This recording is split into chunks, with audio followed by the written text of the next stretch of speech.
Welcome to Spotlight on Jackson County. If you've lived in Jackson County for a while, you have experienced many hurricanes. Hurricane Katrina, one of the worst. And we went on a period of time before we had another hurricane, and that was the latest Hurricane Isaac. You know, folks, it's not a matter of if, it's a matter of when. And we have to be prepared for these things. And we have in our studio today Mr. Philip Stroud from FEMA. He's an insurance specialist. And Mr. Jerry Frye. He's a FEMA mitigations floodplain specialist. And they're here to tell us some of the things we can do to make our structures safer, and some of the things we can do maybe to possibly lower our insurance costs, and to give us a lot of information on what we should be doing, because it's not a matter of if, folks. It's going to be when. So, Jerry, welcome to the show. Appreciate you coming in. Philip, welcome to the show. Appreciate you coming in. So, a lot of people may not know exactly what the word mitigation means, and you've given me a definition, which is, you know, an effort to reduce the impact of loss of life and property.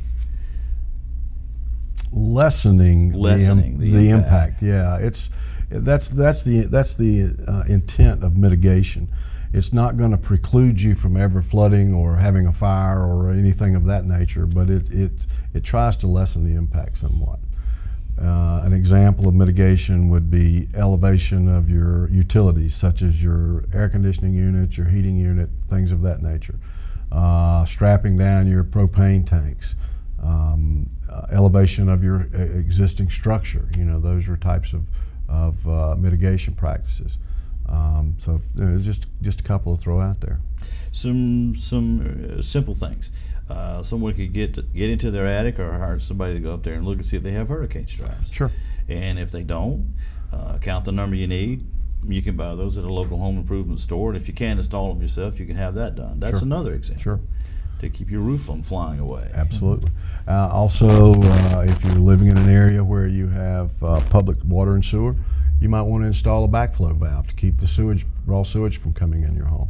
So, well, those are quite expensive, and I know from you know, having 2 of them put in, and luckily I haven't had a problem with that. But it's kind of peace of mind to know that it's in there, and it's not an absolute positive 100%.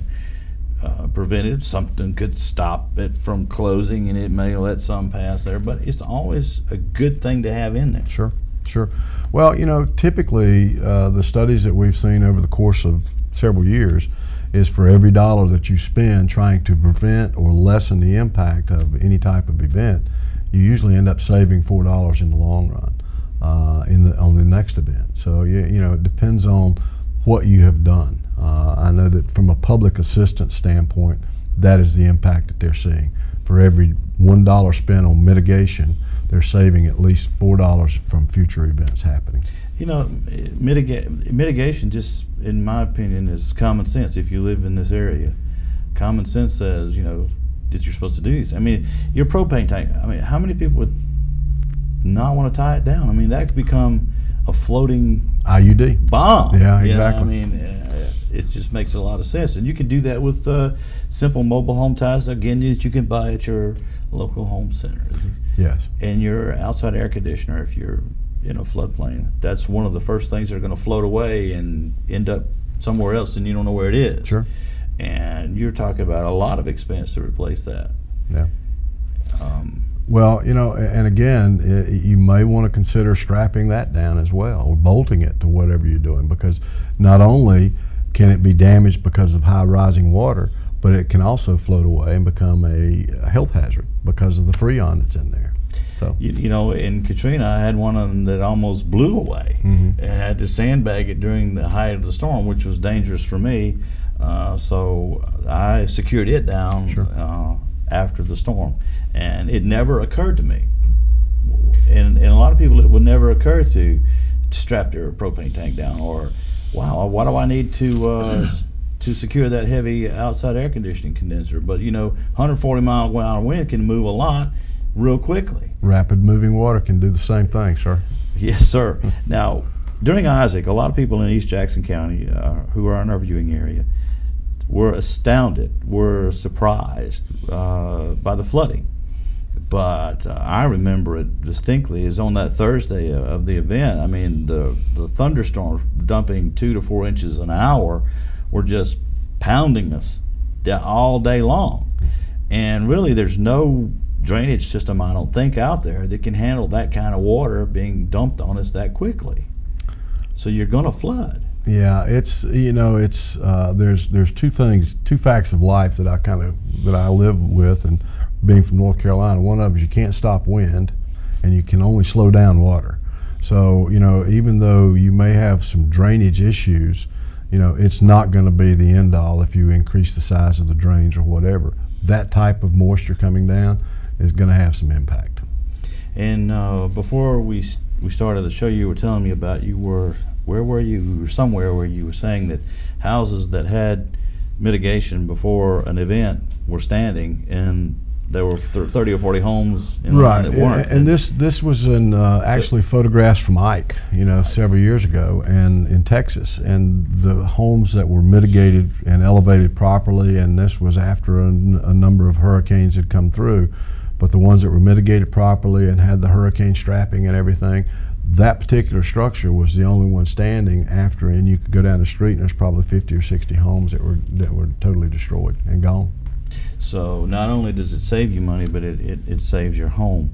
Now, if somebody has any questions about this, they can go to the FEMA website. Mm-hmm. And on the FEMA website, there's a list of things that they can inspect or do to their home. There is a search engine that all they have to do is type in mitigation publications, and it should take them to the library, the publications library. And there's all sorts of mitigations, such as elevating your structure, elevating your utilities, hurricane strapping, even safe rooms for tornadoes. I don't recommend safe rooms, and safe rooms are not recommended for special flood hazard areas because they're not going to let the water out. Are you talking about something that's like below ground, or? Well, you can have a safe room, and I know that there have been several built in Oklahoma in the Tornado Alley, but those are more or less above ground, but they're really bunkers, concrete bunker type things. I think the best thing that a family can do if they're going to stay in their structure in a hurricane is have a plan. Yes. This is what we do if we do hear a tornado, which you probably won't, but if you feel that a tornado is about to destroy things, there's this place everybody has to go here. Another thing that we've talked about before on this show with other FEMA representatives is you got to be prepared. The first 72 is on you. You can't rely on somebody to show up immediately after a hurricane and bring you water or bring you food, or you have to have some way to communicate or listen to what's going on. So we have stressed that over and over again here on the station. And what we're talking about now, though, folks, is what you can do to help reduce or make your property safer. But it's a matter of when it's going to happen again. So now's the time. Don't wait. Yeah, and if we have been running, and not only FEMA, but the government has been running some prepared.gov websites and things of that nature, so that kind of what type of disaster your area is going to have, or your impacts are going to come from. So you should know that if you go to that and go to your local government officials or building officials or whatever, and you can just simply say, well, if you live in South Mississippi, you should know you're hurricane prone. So how can you prepare for those? And you can go to prepare.gov, I think is the website, and get some information there. Putting together a survival kit, that can be a preparation. Having a weather radio, listening to the local news and things of that nature, is preparation. But having some type of plan that even if you have to evacuate, that you have a location either further inland or somewhere that you say, this is where we're going to meet. We're going to meet at McDonald's in Jackson or whatever, but you've got a plan. So putting a plan together is extremely important. And another thing, folks, let your family members know what you're going to do. I mean, in the event that I'm going to evacuate, I'm going to be at such and such a spot, because communications are always disrupted. They don't know where you are. Documents, any documents you have. If you have a scanner, scan them, put them on a CD or a jump drive. Take those with you, because a flood can absolutely do away with all of that stuff that we've seen. Sure.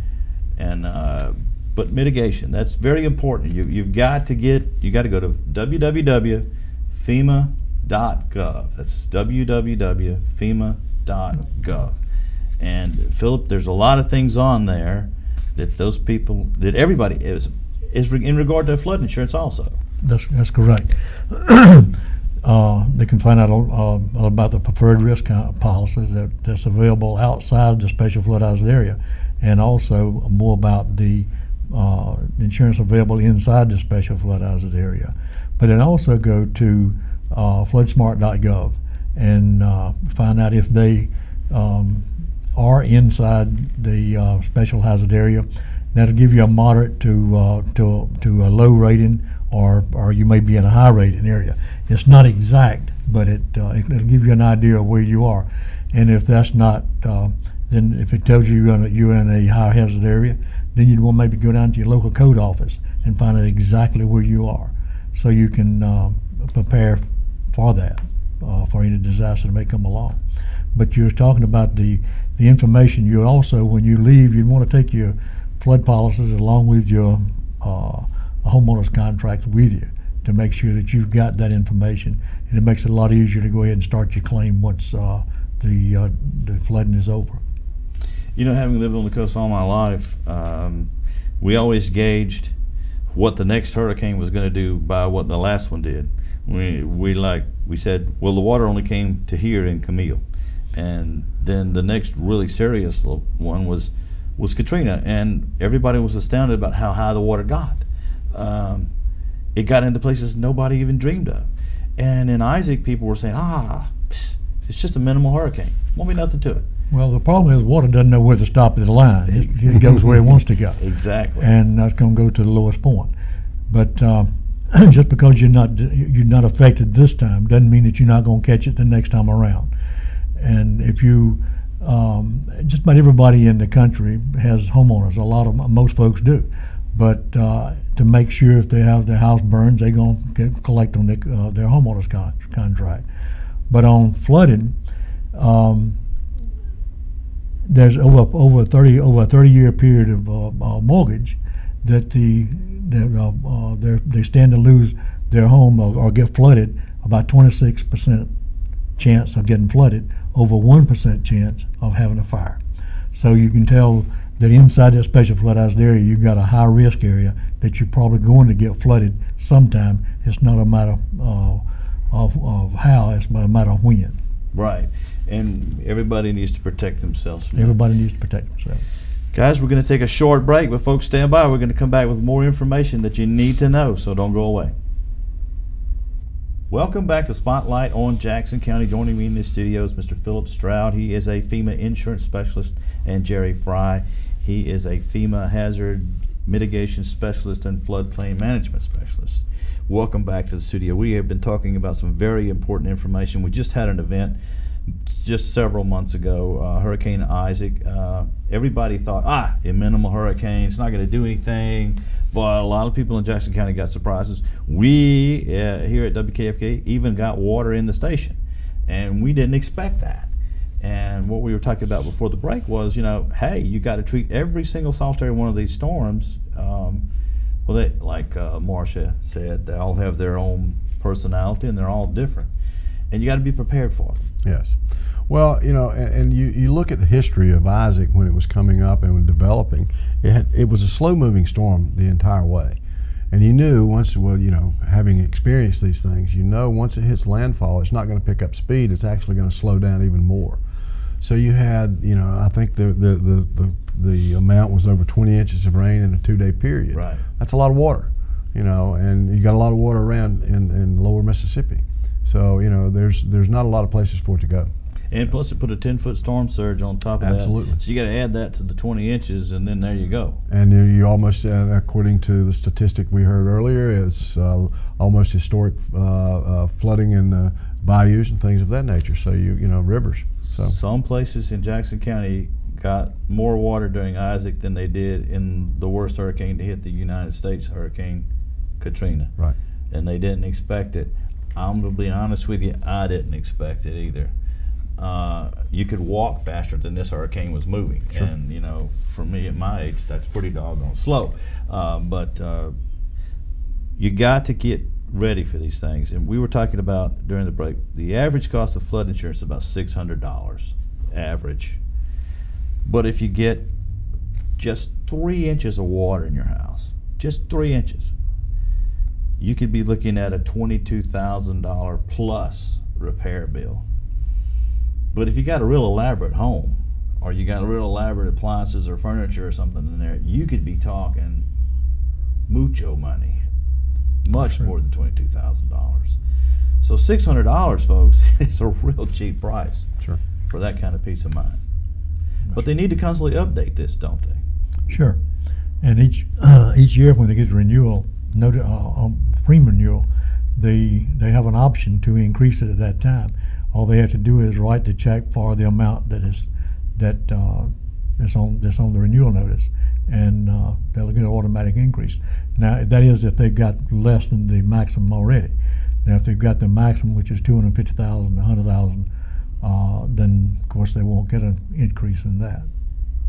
Now, Jerry, say there's somebody in East Jackson County or in Jackson County that goes to the website, sees all these things they need done, and they do. They add hurricane straps. They elevate their outside appliances. They tie their outside propane tank down.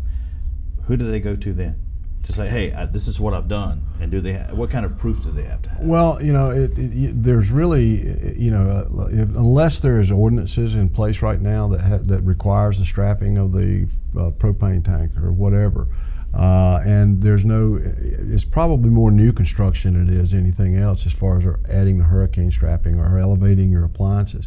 But you can let your insurance agent know that you've done that. You can let the local building code enforcement officers know that you've done that. The biggest thing that will occur is if your property is ever substantially damaged by any means and you live in a special flood hazard area, you're going to have to elevate it to whatever the current elevation requirement is for the local community. And it also means that you're going to have to bring your electrical and your plumbing and everything else up to compliance as well. So, just because you have a small event and you don't want to elevate, you want to go to the expense to elevate your property at that time, one of these days you may have a significant event, you're going to be substantially damaged, and that's more than 50% damage. At that point, you may have to elevate. So you can start looking checking with your building code enforcement officer now to see if you were going to build your home right now, brand new, what would the elevation requirement be? What would the plumbing requirement be? Things of this nature. So you kind of have an idea in the event that your house is ever totally destroyed. I would also suggest that you just think about replacing everything in your lowest floor, because if you have an event that you have 6 or 8 inches of water, you may have to do that. And how much is it going to cost? And if you don't have flood insurance, where are you going to get the funding? I take for granted how much things cost. Because you only buy one item, like you may replace your refrigerator, or you may replace your dishwasher, or you may upgrade this, that, and the other, and you don't really sit back and start adding it all up. And an inventory and pictures and maybe even a video is something that you should also have. Sure. And you should, you're going to be astounded, folks, whenever you do this inventory and you see how much stuff costs now as opposed to when you bought it even 2 years ago. Sure. So we're talking about what it would cost me to repair my home now. And if you have 3, 6, 8, 10 inches of water, the cost just goes up with the level of the water. Sure. That's right. Well, you should have as much flood insurance as you do have on your homeowner's contract, because if you get totally wiped out from flood, from water, well then it's going to be the same as if it's burned down. I mean, you're going to still need the entire amount of coverage to replace that structure. If you don't, you're going to be sitting there with a piece of land and no way to build on it, unless somebody's going to loan you the money to start all over again. And if you already have a mortgage, then you're compounding your problem. But where if you have enough flood insurance on it, then you can pay off your previous loan and be able to start back again. Have some money left over to get yourself started. But where in the past, there's so many cases where the homeowner has not had flood insurance or had a small amount of flood insurance and just enough to pay off the mortgage, and then when they were flooded and the mortgage company says, okay, they want that check sent to me, they pay off the loan, and the homeowner's sitting there with no place to go and just a piece of property, just a piece of land, and they've got to get started all over again. And they don't understand that. They should be insured to the replacement cost of that property, of that structure. You know, I think a lot of people think if something happens to them, the government's going to come in and make them whole again. That's not the case. You got to can help, but you can't. The only way the government's coming in is if it's a declared disaster. Then, if it's a declared disaster, they may get some help or may not. It's all up to where they fill out the right forms or are they qualified for the right program. But if they've got flood insurance, then they know what they've got. It's going to take care of them if they're flooded. But Jerry, wouldn't you say that mitigation by performing some of these simple steps just makes sense? Absolutely. For the next event, I mean, even if you're not planning on getting paid for it, it just makes sense to protect your structure. It goes back to what I said previously. If you spend $1 for every dollar you spent to elevate your appliances outside, you're going to save up to $4 because you may not have to replace them. Maybe you may just have to have them dried out next time. But I've seen structures that were elevated after Katrina that are as high as 30 feet down here on some of the bayous in Hancock County. And they didn't take on any water except in their enclosed structure, the enclosed area down below that they're using for entrance and exit and storage. So you know that there's going to be water there. But again, you just have to do the things that will help you save money in the long run. And if you're not going to insure your property, then you become self-insured at that point. So it makes even more sense at that point to do that. Well, again, if you live on the water, if you live on the bayou, but I say if you live south of Interstate 10, take the correct measures to protect yourself and your property. Because, again, folks, it's not a matter of if, it's when. And I underestimated Isaac, so did a lot of other people, and a lot of people paid the price for that. A lot of people paid the price for that. They really did. So, mitigation. We go to www.fema.gov. Get on that website, and you can do a lot of things, but you can also get a list of things that you need to do, or you can do, or you need to check as far as your house, your structure, what you can do to improve it. You were also telling me on there, Jerry, about a deal where you can say, okay, I put three inches of water in my house, and it'll tell me what all happens and what needs to be replaced. I put 6 inches of water in my house, and what happens and what needs to be replaced. You can go to the website that Phil mentioned, which is floodsmart.gov, and there's a little interactive video there that says how much would flooding cost me, and you can click on Learn More, and there's a little scroll bar that comes up, and you can choose from 1 inch to 4 feet of water in your structure. Well, when you double click on that, whatever you choose, you will see the lightning flash, you'll hear the thunder roll, and then you'll see the water rising in your house. And then an itemized price list will come up on the right-hand side of the page, and it tells you the things that are going to have to be repaired and or replaced. And it's really a low estimate, but it is an estimate. And if you just go in there and start looking at the things that you're going to have to do and the work that's entailed, that to me is overwhelming with 6 inches of water. It's even overwhelming with 3 inches of water. And even 1 inch of water is in 5-digit range as far as 5-figure range as far as the cost is concerned. And it's just smart. It's the smart thing to do. But as I said, a lot of people have moved into this area that have never really experienced a Camille or a Frederick or a, God forbid, Katrina, and they don't know. They don't know what to do. But as we were talking about, ask your neighbor. If they've been living in the neighborhood for 20 plus years, say, go talk to them. Hey, what happened here in this neighborhood? How much water was here during Katrina? And if they say none, that don't mean you don't buy a flood insurance. Right. Well, you know, people when they move from different locations, if they have kids, first thing they're going to do is investigate the school systems. Right. Okay. If you don't have kids, the first thing I want to say is, okay, what kind of natural disaster, what kind of disasters am I exposed to? You have to be aware of your surroundings and where you're moving to. And again, talking with people will be glad to answer questions if you just ask them. So, you know, all you got to do is ask sometimes. Yeah, I guess, you know, the water market. Yeah, water was this tall in my house, and they'll leave something there to show everybody. Yep, it was right up here. Mm-hmm. We had to take all this stuff. They'll give you a detailed list of what they had to do. Phil will tell you this, that if you live in a special flood hazard area now and you're selling your property, whoever buys that property can basically assume that flood insurance contract is already in force. They just changed the name on it. So it's, you know, and most of the times that's what happens in a sale. But if you're moving to an area and the house has been vacant for a while, there's probably not any flood insurance on it. So, yeah, if you're living in a special flood hazard area and you have a mortgage, you're going to be required to carry flood insurance. That's not FEMA, that's the mortgage companies. So, well, this has been an enlightening half hour for me. We're getting to the end of the show. Is there anything you would like to leave them with? We got about a minute left.